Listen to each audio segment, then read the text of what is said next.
৩০ November নিজ স্ত্রীর চিকিৎসা সহ দলের ভারপ্রাপ্ত চেয়ারম্যান তারেক রহমানের সঙ্গে দেখা করতে লন্ডন যান মির্জা ফখরুল। ১১ ডিসেম্বর লন্ডনে হিথ্রো এয়ারপোর্টে বাংলাদেশ বিমানের ফ্লাইটে ওঠার আগে তিনি সাংবাদিকদের উদ্দেশ্যে বলেন, আমি লন্ডনে এসেছিলাম আমাদের নেতা তারেক রহমানের সাথে বৈঠক করার জন্য। তিনি আমাদের দলের ভারপ্রাপ্ত চেয়ারম্যান।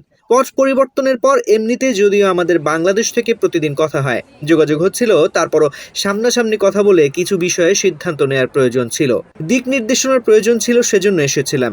আমাদের রাজনীতির বিশেষ বিশেষ বিষয় নিয়ে কথা বলেছি, আগামী দিনের দলের নির্দেশনা নিয়েছি, আমরা যে পদ্ধতি নিয়ে এগুচ্ছি সেটা নিয়ে কথা হয়েছে, একটা ওয়াইড পরিধি নিয়ে কথা হয়েছে।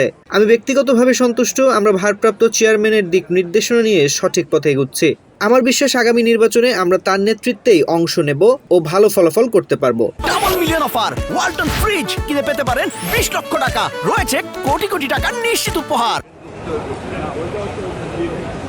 তিনি আরো বলেন, তারেক রহমান দীর্ঘদিন বাইরে থাকার কারণে কালের সাথে বয়সের সাথে তিনি অনেকগুলো গুণাবলী অর্জন করেছেন, যা একটি রাজনৈতিক দলকে নেতৃত্ব দেওয়ার জন্য অত্যন্ত জরুরি। উনি সেটা অর্জন করেছেন। আমি নিজে খুব সন্তুষ্ট, তার নেতৃত্বে শুধু বিএনপি নয়, সমগ্র জাতি উপকৃত হবে। মির্জা ফখরুল আরও বলেন, দেশনেত্রী বেগম খালেদা জিয়া লন্ডনে চিকিৎসার জন্য সব তৈরি আছে। একই সাথে আমাদের নেতা তারেক রহমান বাংলাদেশে ফিরবেন।